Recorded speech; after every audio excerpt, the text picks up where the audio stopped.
Muzaffarpur cyber थाना की police एक बड़ी कार्रवाई करते हुए महज 24 घंटे के अंदर पुलिस बनकर साइबर ठगी करने वाले गिरोह का भंडाफोड़ किया है।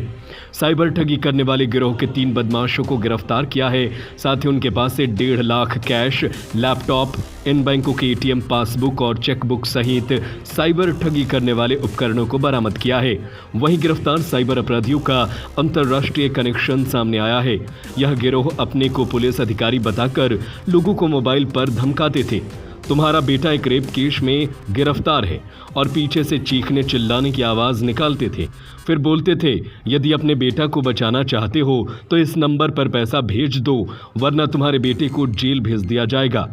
वहीं पूरे मामले का खुलासा करते हुए सिटी एसपी अवधेश सरोज दीक्षित ने आयोजित प्रेस वार्ता में बताया कि पिछले कई दिनों से पुलिस बनकर परिवार के किसी सदस्य की गिरफ्तारी की बात बताकर साइबर ठगी की जा रही है। इसी क्रम में 29 मार्च को एक पीड़िता के साथ अंतर्राष्ट्रीय एवं राष्ट्रीय व्हाट्सएप नंबर से फोन करके अपने को पुलिस बताकर बेटे को रेप केस में फंसे होने की बात कहकर पीड़िता से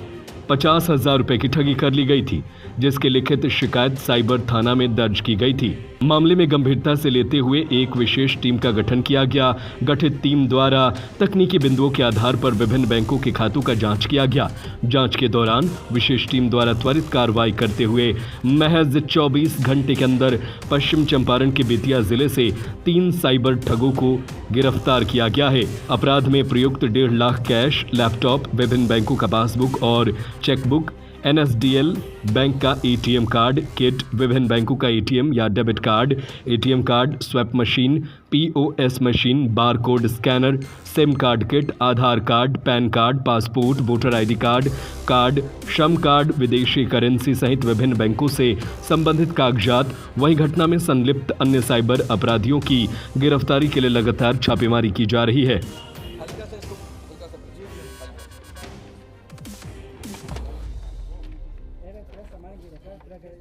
मुजफ्फरपुर ज़िले के साइबर पुलिस स्टेशन के द्वारा लगातार जितने भी साइबर फ्रॉड की कंप्लेंट्स आ रही हैं उनको एक्टिवली परस्यू किया जा रहा है, और उनको टेक्निकल इन्वेस्टिगेशन के बेसिस पे और मैनुअल इंटेलिजेंस के बेसिस पे बहुत सारी गैंग्स हैं जिनको इनके द्वारा हम लोग के द्वारा डिटेक्ट किया गया है। उसी क्रम में एक और गैंग का पर्दाफाश किया गया है, और ये गैंग जो पिछले हफ्ते एक गैंग पकड़ी गई थी मोतिहारी और साहिबगंज से, जिसमें कुछ व्यक्तियों के द्वारा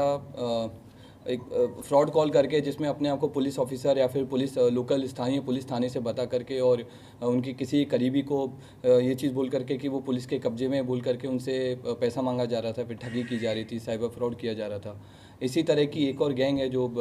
बेतिया के जौकटिया गाँव से चलती है, और इस गैंग का मोडस ऑपरेंडी रहता है कि वो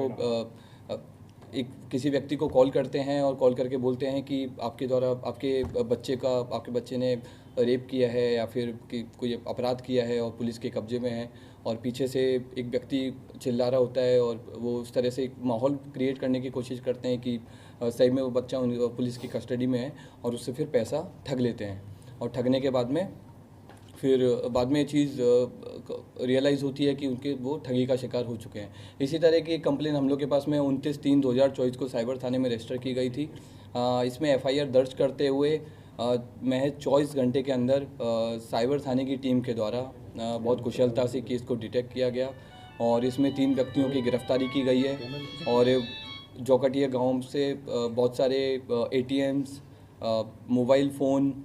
1.5 लाख के आसपास कैश रिकवर किया गया है, लैपटॉप रिकवर किया गया है। इसके अलावा जिस महिला के साथ में 29/3/2024 को फ्रॉड हुआ था,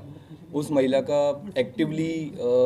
साइबर थाने के द्वारा उस केस को परस्यू करते हुए पूरा पैसा होल्ड कर दिया है, तो उस महिला को भी जल्दी पैसा रिकवर हो जाएगा। सर, पहले से लोग ट्रेनिंग दिया जाता था क्या ऐसे करने के लिए? अभी तक के अनुसार में ये चीज़ बहुत साफ़ है कि उस गैंग में बहुत सारे लोग हैं, उस गाँव के बहुत सारे लोग शामिल हैं, और काफ़ी टाइम से वो लोग ये चीज़ कर रहे हैं। और सिर्फ मुजफ्फरपुर ही नहीं, देश के बाकी जगह भी बहुत सारे लोग हैं जो उन लोगों के साइबर ठगी का शिकार हुए हैं। ये चीज़ हम लोग के अनुसंधान में अभी आई है, और बाकी आगे चल के भी ये चीज़ें और क्लियर होंगी कि कौन कौन लोग हैं जो अभी तक इनके द्वारा ठगी का शिकार किए जाते हैं। पुलिस के नाम पर ही ठगते थे कि और किसी लोग ठग इसमें शामिल हो सकते हैं? कहना इसमें मुश्किल है, गैंग बहुत बड़ी है इनकी, लेकिन अभी हमारा अनुसंधान चल रहा है। अनुसंधान में सारी चीज़ क्लियर हो जाएगी कि कितने अकाउंट्स यूज़ हुए हैं, किस तरह से लोग सिम यूज़ करते थे, कितनी गैंग शामिल थे, और जिन लोगों को हमने पकड़ा है उन्होंने भी बहुत लोगों के नाम बताए हैं, तो उन सब लोगों के बाद छापेमारी की जाएगी तो इसमें और लोगों के नाम सामने आएंगे। तो इनके गैंग से बांग्लादेश भी काम करते हैं तो ये चीज़ अभी हम लोग नहीं बताएंगे कि बांग्लादेश से कर रही थी अकाउंट, लेकिन हाँ विदेशी कुछ ना कुछ इसमें मतलब दूसरे देशों से भी गैंग को ऑपरेट किया जा रहा था। कौन से देश से किया जा रहा था वो हम इसको रिवील नहीं सर, करेंगे। इससे पहले भी एक पुलिस बनकर जो अपराधी की साइबर फ्रॉड की घटना कर रहे थे, इससे भी उनका संबंध है क्या? अभी तक हम दोनों को, अभी हमें इन दोनों गैंग्स में कोई ऐसा रिलेशन सामने आया नहीं है, लेकिन हो सकता है कि कोई रिलेशन हो तो वो आगे के अनुसंधान में दोनों कुछ का तरीका सेम है। तरीका सेम है, तो हो सकता है आगे के अनुसंधान में कुछ ना कुछ लिंक दोनों रिकवरी में आपको ऑलरेडी बता चुका हूँ कि हमारे पास में मैं आपको एग्जैक्ट बता देता हूँ, 1,33,000 हम लोग के पास नगद रिकवर हुआ है, एक लैपटॉप है, अलग अलग बैंकों की 7 पासबुक हैं, चेकबुक हमें मिली है, ATM कार्ड की नई फ्रेश किट मिली है, क्योंकि इन लोगों के द्वारा कुछ लोगों को कन्विंस किया जाता था और कई लोगों से ATM कार्ड और सिम को खरीदा जाता था 3500 से 3,000 रुपये के बीच में।